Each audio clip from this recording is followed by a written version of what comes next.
আসসালামু আলাইকুম রহমতুল্লাহি ওয়া সম্মানিত দর্শক, বিএনপি নেতা ফজলুর রহমান এখন বাংলাদেশের টক অব দ্য কান্ট্রি। তার কিছু কর্মকাণ্ড, তার কিছু কথাবার্তা, এটাকে পুঁজি করে যে মব তৈরি করা হয়েছে তার বিরুদ্ধে, এবং সেটা দল হিসেবে বিএনপি গ্রহণ করেছে এবং ফজলুর রহমানের বিরুদ্ধে এবং মবকারীদের পক্ষে। যখন এরকম একটা জটিল পরিস্থিতি তৈরি হয়, জটিল পরিস্থিতি তৈরি হওয়ার সময় একটা দল বা একটা গোষ্ঠী তার কতটা সক্ষমতা রয়েছে ওটা প্রমাণিত হয়। মানুষ, এই যে আমরা রাজনীতি করি বা আমরা একটা রাষ্ট্রে বসবাস করি, কেন?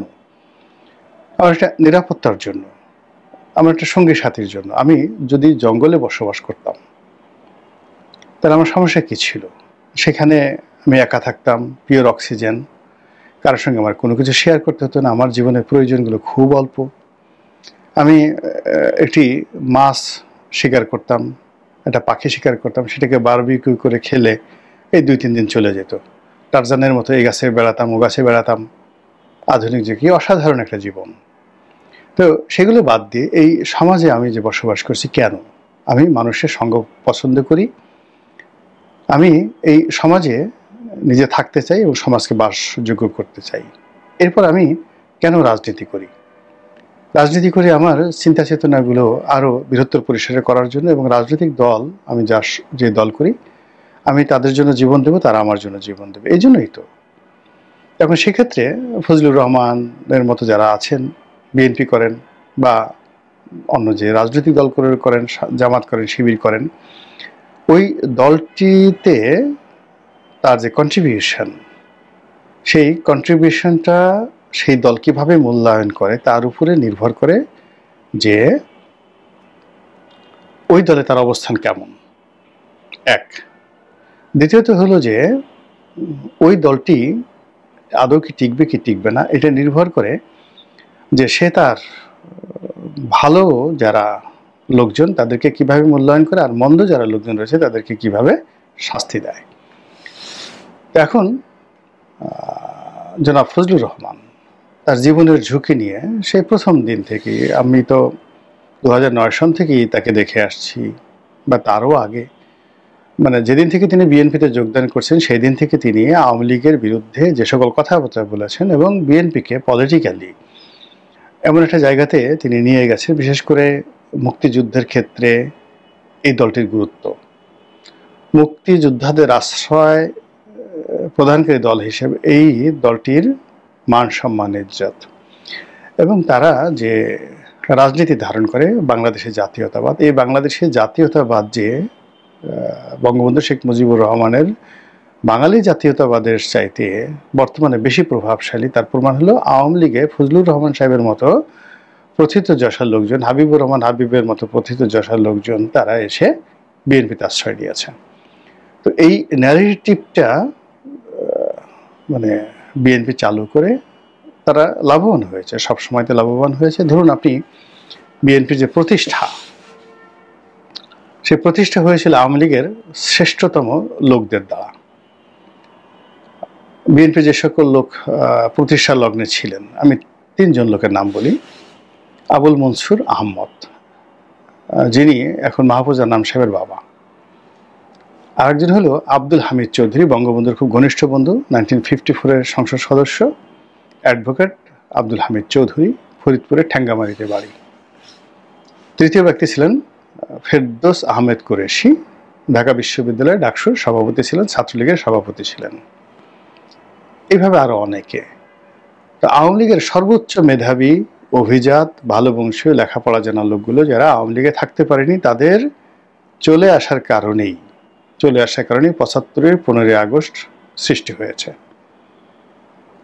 আর তারা আওয়ামী লীগের থেকে চলে এসে তাদের সমস্ত মেধা, যোগ্যতা এবং ভালোবাসা দিয়ে তারা বিএনপিকে ফুলে ফলে সুবিধা করেছে। একদিন রোনাল্ড রিগানের একটা ভাষণ শুনছিলাম যে পৃথিবীতে আমেরিকা এমন একটা দেশ, এই দেশের বিশেষত্ব হলো যে পৃথিবীর যে কোনো লোক যে কোনো দেশ থেকে এসে সে আমেরিকান হয়ে যেতে পারে এবং প্রাউডলি বলতে পারে আই এম আমেরিকান। আপনি অনেক বছর ফ্রান্সে বসবাস করার পরেও আপনি বলতে পারবেন না আই এম এ ফ্রেঞ্চ। ইংল্যান্ডে বসবাস করার ফলে আপনি বলতে পারবেন না আই এম ইংলিশম্যান। আরব দেশে বহুকাল বসবাস করার পরে বলতে পারবেন না যে আই এম এ অ্যারাবিয়ান বা আই এম এ আরব।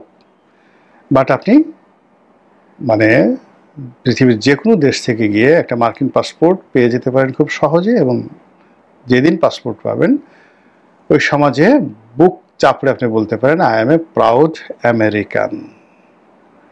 এবং আপনি আপনার মেধা যোগ্যতা সব কিছু দিয়ে যে আমেরিকাকে তৈরি করেছেন, তার ফলে আমেরিকা পৃথিবীর পরাশক্তি এবং এমন একটা জাতি তারা গঠন করেছে যে জাতি পৃথিবীর আর কখনো এরকম জাতি গঠিত হয়নি। রোনাল্ড রিগানের সর্বশেষ ভাষণ। প্রায় একই কথা বলেছেন বারাক ওবামা। তো সেই দিক থেকে বিএনপির যারা স্রষ্টা তারা চেষ্টা করেছিলেন যে সব শ্রেণী পেশা সমস্ত মতাদর্শের শ্রেষ্ঠ মানুষগুলো যারা তাদের নিজ নিজ প্ল্যাটফর্মে কথা বলতে পারেন না, তারা এসে বিএনপিতে আশ্রয় নেবেন এবং বিএনপিতে থেকে তারা দেশ জাতির সেবা করবেন। ফলে সবচেয়ে সেরা রাজনীতিবিদ, সবচেয়ে সেরা মুক্তিযোদ্ধা, সবচেয়ে সেরা কবি, সাহিত্যিক, জ্ঞানী, গুণী, রাজনীতিবিদ সবার সমন্বয় ঘটেছিল সেই বিএনপিতে, শহীদ প্রেসিডেন্ট জিয়াউর রহমানের জামানাতে। এবং এটি হলো বিএনপির বিউটি, বিএনপির সৌন্দর্য এবং বিএনপির টিকে থাকার মূল প্রাণ শক্তি। জাস্ট লাইক আমেরিকার মতো একটা ইমিগ্র্যান্ট, মানে land of immigrant, haven of immigrant, এবং তাদেরকে অনুসরণ করে বাকি 3টে দেশ আপনি দেখুন এখন, অস্ট্রেলিয়া, কানাডা এবং আমাদের যে সংযুক্ত আরব আমিরাত, দুবাই, তারা কোথায় চলে গেছে। তো এইরকম একটা নীতি এবং আদর্শের যে দলটি, যেটা প্রথম থেকে সব ভালো ভালো জিনিস কোথা থেকে আসলো ডাজ নট ম্যাটার, কে ম্যাথর আর কে জমিদার কোনো বিষয় নয়, ভালো কিছু যার হাতে রয়েছে সেই এসে বিএনপির মাধ্যমে রাজনীতি করতে পারবেন, সেবা দিতে পারবে। এই যে নীতি এবং আদর্শ, এই আদর্শের কারণে কি হলো, সব দলের ভালো ভালো মানুষগুলো কিন্তু সেখানে গিয়েছে। তো আওয়ামী লীগ থেকে ফজলুর রহমান সাহেবের মতো আরো অনেক লোক বহিষ্কৃত হয়েছে, কিন্তু বিএনপিতে যায়নি। বিএনপিতে যায়নি এর কারণ হলো তারা আওয়ামী লীগের সঙ্গে তাদের জীবন এমনভাবে সম্পৃক্ত করে ফেলছে যে আওয়ামী লীগ যখন তাদেরকে তাড়িয়ে দিয়েছে, তারা মনে করেছে এখানে তাদের জীবন শেষ।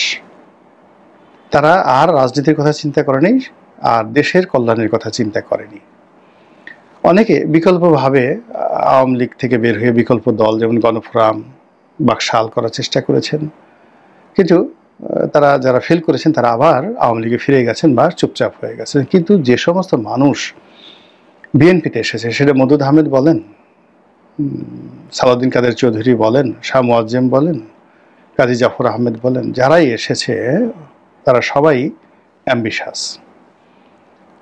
দ্বিতীয়ত হলো তারা সাহসী এবং তারা রাজনীতি করতে চায় এবং তারা দেশের কল্যাণ করতে চায়। এটাকে পজিটিভ করতে আপনি ধরে নেন, নেগেটিভ আপনি ধরে নিতে পারেন লোভী, লালসাগ্রস্ত, পোল্টিবাজ ইত্যাদি ইত্যাদি নানা রকম।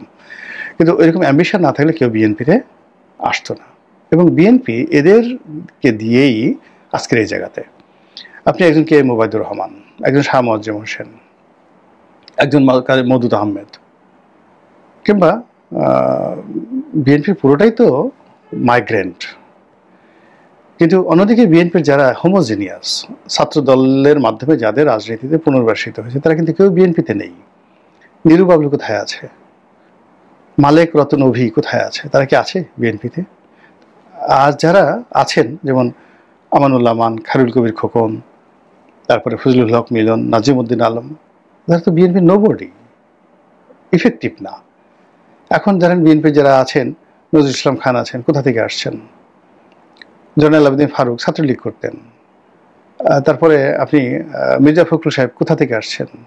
বাম ঘরানা রাজনীতি করতেন, বাম রাজনীতি করতেন। তারপর অন্যান্য যারা, আমি টু দি পয়েন্টের নাম সবারই বলতে পারবো ইনশাল্লাহ, এখন যারা কেন্দ্রীয় অবস্থার মধ্যে আছেন, মানে এখন বিএনপি যারা নেতৃত্বে আছেন, বিএনপিকে যারা আগে ছিলেন নেতৃত্বে, এবং টোটা বিএনপিটা প্রতিষ্ঠিত হয়েছে মাইগ্রেন্টরা। বিএনপিতে হোমোজেনিয়াস বলে কিছু নেই। ফলে বিএনপি যে সকল নেতাকর্মী যদি ট্যাগ দেওয়া হয় ও আওয়ামী লীগ থেকে আসছে, ও জামাত থেকে আসছে, অমুক থেকে আসছে, ডাজ নট ম্যাটার। বিএনপি তো এইভাবে তার প্ল্যাটফর্মটা তৈরি করেছে। তো সেখান থেকে এসে ফজলুর রহমানরা বিভিন্ন সময় বিএনপিকে যে মুক্তিযোদ্ধার দল, মুক্তিযোদ্ধাদের মানে স্বর্গভূমি যে ট্যাগ দেওয়ার চেষ্টা করছে, সেটা এই তার বহিষ্কারের মাধ্যমে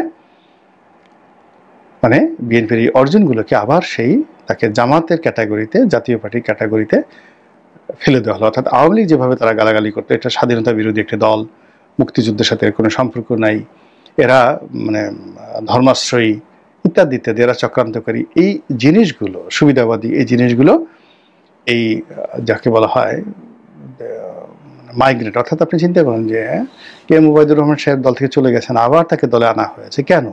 এটা একটা বিএনপির উদারতা ছিল।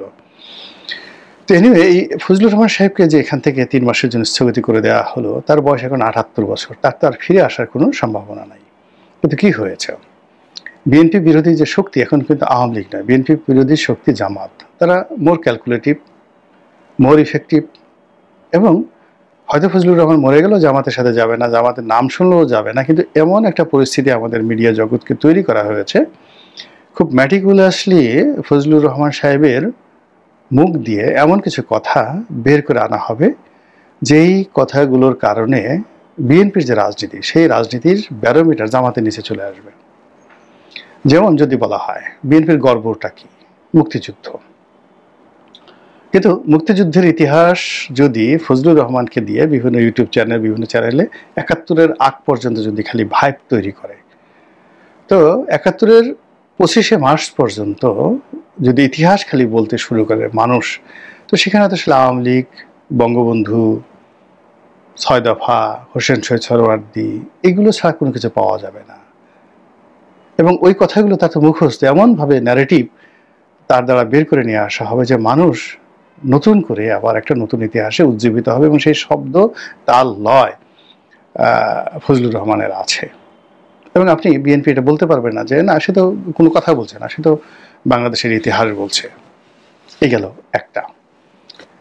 2 নম্বর হলো যে তাকে যদি জিজ্ঞাসা করা হয় বাংলাদেশের জাতীয়তাবাদটা কিভাবে হলো, বাংলাদেশ মানে বাঙালি জাতীয়তাবাদটা কেন শ্রেষ্ঠ, 6 দফা কি, 6 দফা কেন সাড়া জাগালো, 69-এর গণ অভ্যুত্থানটা কিভাবে মুক্তিযুদ্ধে রূপান্তরিত হলো, 25শে মার্চ রাতে কি হয়েছিল, এই জিনিসগুলো উনি আগামী 1 বছর পর্যন্ত গড় গড়াইয়ে ডেইলি যদি 2 ঘন্টা করে বলেন, ওনার ভান্ডার তো শেষ হবে না।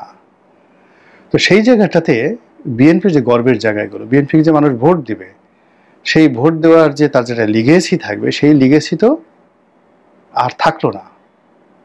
ফজলুর রহমান যেটা চেষ্টা করেছিলেন যে বিএনপি এমন একটা দল যা কিছু 1947 থেকে একেবারে 75-15 আগস্ট পর্যন্ত জাতির যা কিছু ভালো সবই বিএনপি গ্রহণ করেছে ভালো হিসেবে, এই লিগেসিটা তো কাট আপ করে দেওয়া হলো। এই কাট আপ করে 75-এর 15 আগস্ট পর্যন্ত যে ইতিহাসগুলো আছে, সেই পুরো ইতিহাসে ক্রেডিট, দুর্নাম বদনাম সবই আওয়ামী লীগের দিকে ঠেলে দেওয়া হলো।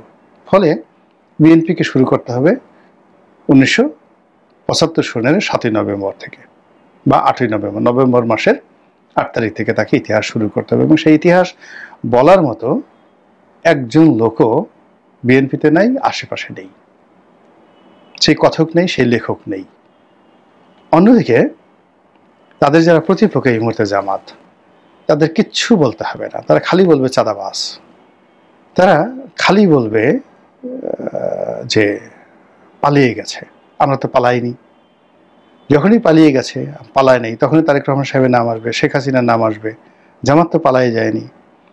তারা শুধু বলবে সৎ লোকের শাসন চাই, আল্লাহর আইন চাই, জেনা ব্যভিচারের শাস্তি চাই, ভারত থেকে শিল্পী আনা যাবে না, শিল্পা শেঠির আনা যাবে না, রেখাকে আনা যাবে না, সানি লিওনকে আনা যাবে না। সঙ্গতের কারণে বিএনপি এবং আওয়ামী লীগ ট্যাগ খেয়ে যাবে।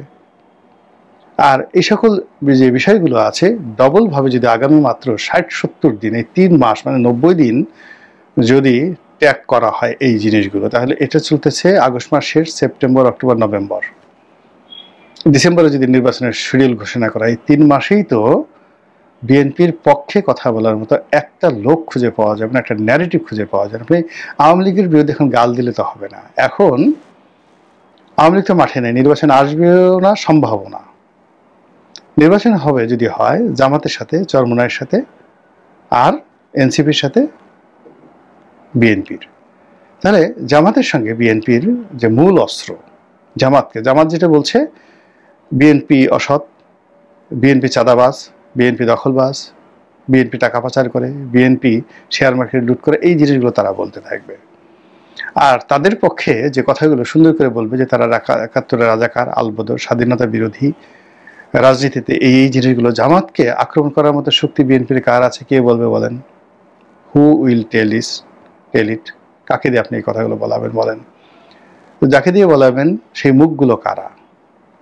সেই মুখগুলো এখন যারা আছে তাদের কথা কয়জন শুনেন? আর যারা এই কথাগুলো গুছিয়ে কয়জন বলতে পারেন? স্বাধীনতার ইতিহাস মুখস্থ কাদের আছে? মঈন খান সাহেবকে স্বাধীনতার যুদ্ধ নিয়ে কথা বলতে পারবেন বলেন তো আপনি? কিংবা রুহুল কবির রিজভী সাহেব, তিনি কি টেলিভিশনে গিয়ে মুক্তিযুদ্ধের কথা বলতে পারবেন?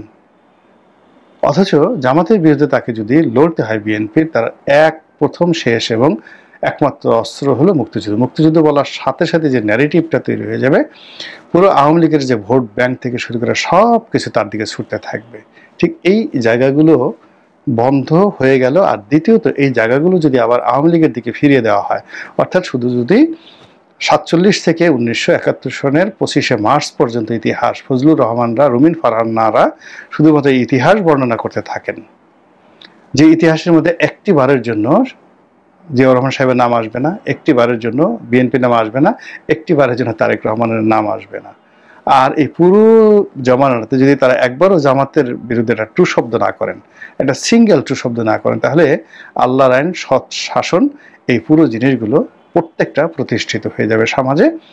আর তার বিপরীতে একদিকে সৎ লোকের শাসন, আল্লাহর শাসন, অন্যদিকে মুক্তিযুদ্ধ নেই, কিছু নেই। ৭৫-এর ৭ই নভেম্বর থেকে যে ইতিহাস, সেই ইতিহাস একদম ২৫ পর্যন্ত যদি আপনি বর্ণনা করতে যান, তাহলে কোন কোন বিষয়গুলো বিএনপির লোক বর্ণনা করে জনগণকে আকৃষ্ট করবে যে জামাতকে ভোট না দিয়ে, চরমোনাইকে ভোট না দিয়ে ধানের শীষে ভোট দেন।